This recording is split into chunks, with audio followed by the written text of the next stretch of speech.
Before I begin this episode, I wanted to start off with a disclaimer. This episode contains content that may be disturbing, and it may not be suitable for all listeners, especially children. Liunyang, spelled Liunyang, is an 105-year-old elderly lady that lives in a remote farming village in China. She has lived in this village pretty much her entire life, and she has a loving family, with 7 children and many more grandchildren, whom she cares deeply for. They all care about her too, and being a loving family, they look after her, attending to all of her needs, including helping her shower every day, which ensures that Liunyang is always clean and fresh. But when it's time to clean her feet, she recoils, pulls back, and shies away from them, not letting them touch her feet. Her feet is the only part of her body where she refuses anyone in her family to clean, touch, or even see. That is because Liunyang is hiding a secret, a painful secret. This secret is why Liunyang has lived in this village her entire life and has stopped her from exploring the world. It has also stopped her from buying the shoes that she wants, simply because they won't fit her, and as a result, she is forced to make her own shoes. This is a deep, deep secret that only her husband knows. The secret is that Liunyang's feet is small and pointy and tightly bandaged.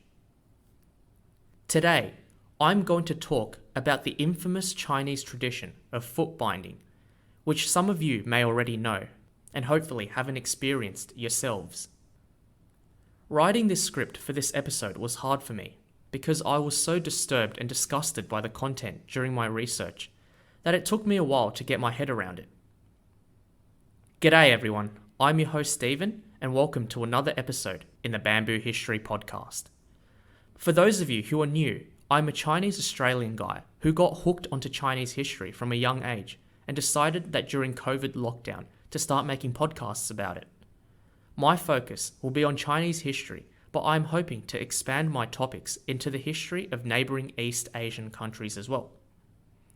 Hopefully through my podcasts, everyone can learn something new and find some entertainment out of it too. As I'm starting off in my podcast journey, it'd be great if you could subscribe to my channel to support my content. I've also got an Instagram page too, at Bamboo History Podcast, that will have additional bite-sized content too small to fit into a podcast. So head on to my Instagram and give me a follow there too. Thanks, mateys. To my existing listeners, my fellow bamboo historians, thanks again for your continuing support and for following me on this journey. It really means a lot to me. So yeah, enough yarning, let's just get straight into it. Foot binding is perhaps one of the most messed up things that the ancient Chinese came up with, in my honest opinion. Foot binding, or in Chinese, 缠足, is essentially binding a girl's feet at a young age to stop them from growing, so they retain a petite, pointy shape that apparently is aesthetically and sexually appealing to look at for men. When a girl is around 5 years old, they would be forced to wear small, tight-fitting shoes in order to compress their feet. Start 'em young, as they say, because it was essential to start the foot binding process before the arch of their feet fully developed. Every night, the foot would be soaked in warm water in order to soften the foot. Then the foot would be massaged vigorously with a herbal mixture. The toenails would usually be cut to reduce infection. Then the 4 toes would be flexed, then folded and pressed over onto the sole of the foot. The toes were squeezed so hard into the sole that the toes would inevitably break, and this, I could imagine, would have been frickin' painful. The arch of the foot was also broken by force as well. Then the entire foot would be bandaged tightly to form the shape of the bound foot and to further restrict any growth of the foot. Then every 1 to 3 days, the bandage would be removed to air out the foot, washed again and rubbed with the herbal mixture again, before pressing the toes over and being bandaged, and it was basically just repeat and repeat and repeat this process. Every time their feet were rebound with a bandage, it was bound tighter and tighter as well each time. During this process, it was easy for their feet to get infected, usually starting from their broken toes, and there were instances of girls dying from septic shock and gangrene. Girls would have to walk every day as well to promote circulation in their feet, and that was a painful experience. Because their toes were pressed and folded onto the soles of their feet, that meant it was their toes taking the impact of the ground instead of their feet soles, and remember, their toes were broken. So yeah, I honestly can't imagine. Adding to that, they were forced to walk in tight shoes as well, which meant having no room for your feet to move, and therefore pushing up against the shoe every time you walked. I'm not sure if this is similar, but it's like if you've ever gone skiing or ice skating and you're forced to wear those tight shoes, and so every step you take in those shoes, it's just painful for your feet, and it's so red every time you take your feet out of those shoes. So I cannot imagine how painful it was for a little girl around 5 years old to have to go through all of that, and with their feet broken as well. Jeez. Because of all the walking they had to do during the day, during the night they were so done with everything that they would just lie in bed the whole night, dangling their legs over the bed to try and reduce pressure on the feet and to numb the pain. The entire process took around 2 to 3 years, and bound feet would be around 9 to 10 centimeters. To give you a bit of perspective, a normal fully grown foot for a female is 24 centimeters. That's basically a restriction of half the size. Honestly, everyone, this is messed up. I just can't even, You're all probably wondering then, who in their right mind came up with this disgusting procedure?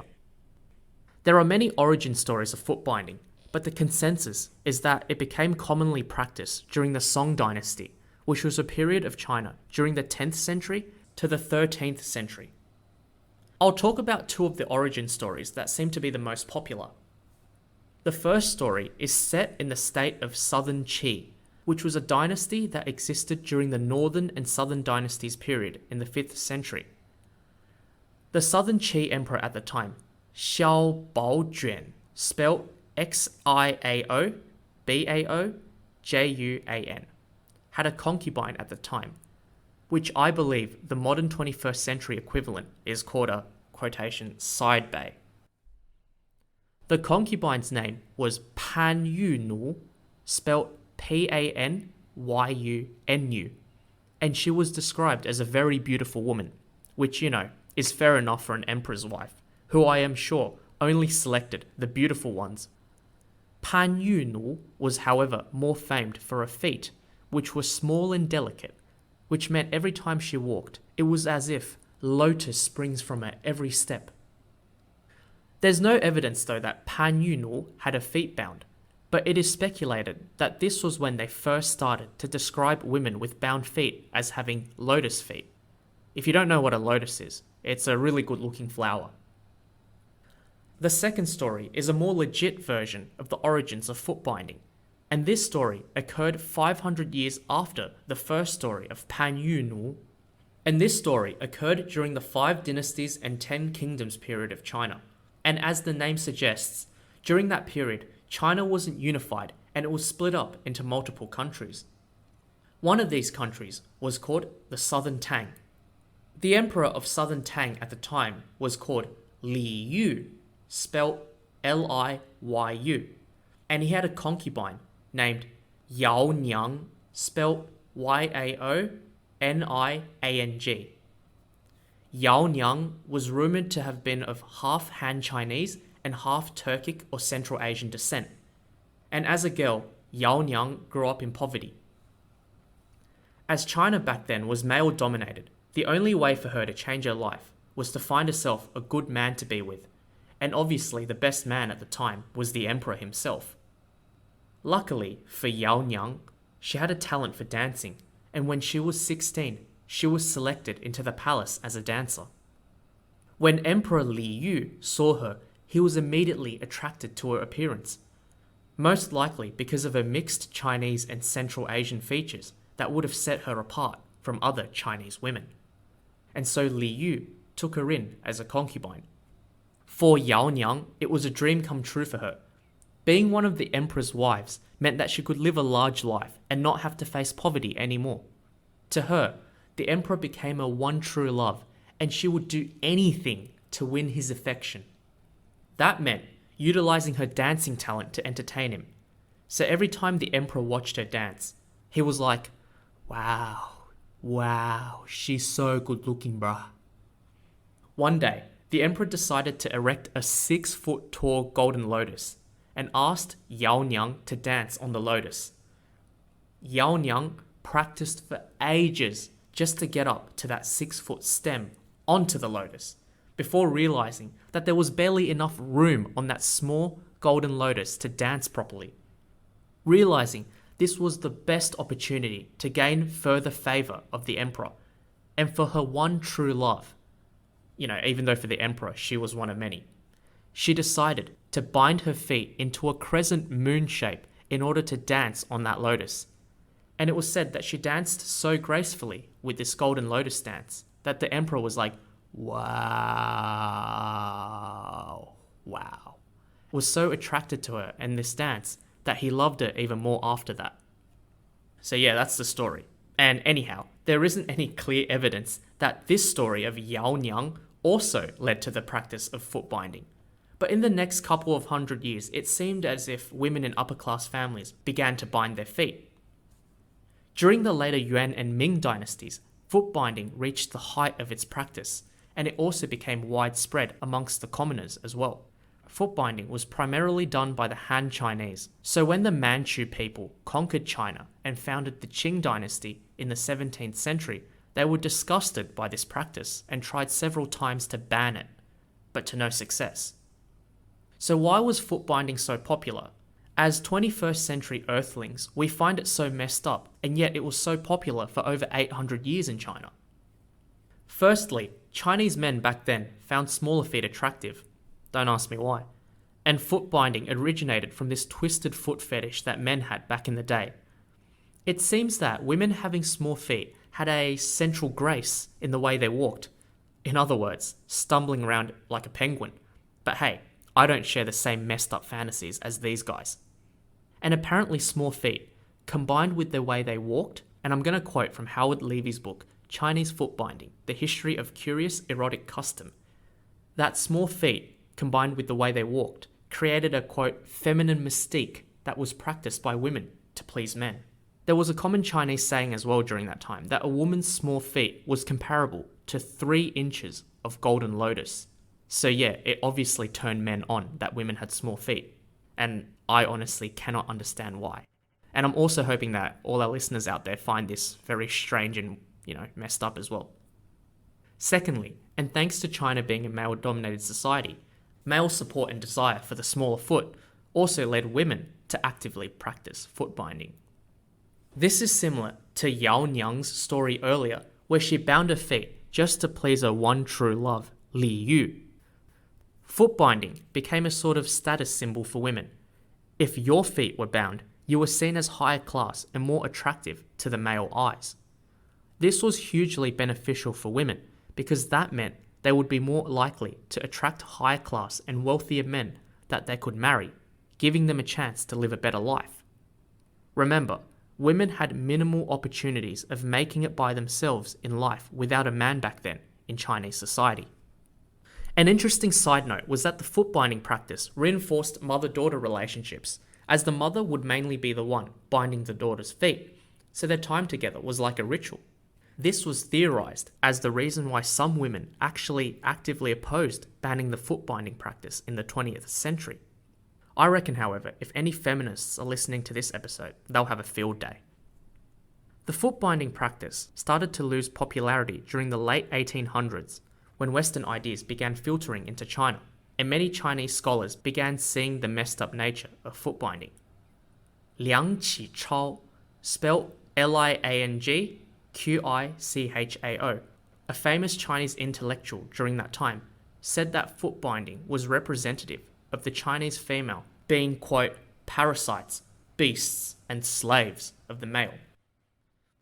When the Qing dynasty fell in 1912 and the Republic of China was established, President Sun Yat-sen was like, "That's it, no more foot binding," and abolished the practice nationwide.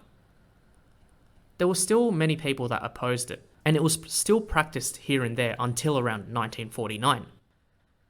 The abolishment of foot binding is also seen as a pivotal moment for the emancipation of women in China.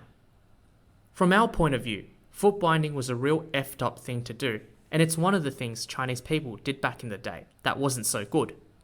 But it highlights China's male-dominant society for much of its history and the submissive role of women.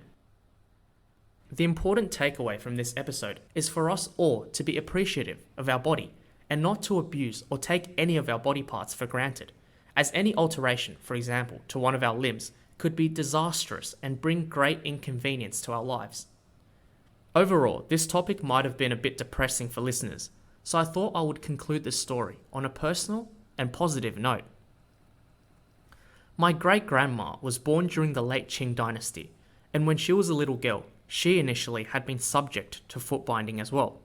But her dad realised that it was causing her a lot of pain, and every day would remove the bandages on her feet behind her mum's back whenever they were bound. By doing so, it stopped the foot binding process on my great-grandma. When she grew up and understood what she had avoided, it was something she was grateful to her dad to for the rest of her life. So, on that note, my fellow bamboo historians, that brings an end to another episode of the Bamboo History Podcast. I hope you enjoyed this episode. As always, please feel free to comment on my podcast, and for all our new listeners, please subscribe for more exciting content. I also encourage everyone to hop onto my Instagram at Bamboo History Podcast as well. My details are all in the description box below. Alright, ladies and gents, next time when you're walking around or running, be thankful that you have a normal-sized foot and that you can do whatever you want and go wherever you want, because the poor women who had their feet bound couldn't do any of that. So enjoy your lives, have a lovely rest of the day or evening, and I look forward to catching all of you next time on the Bamboo History Podcast. Bye for now.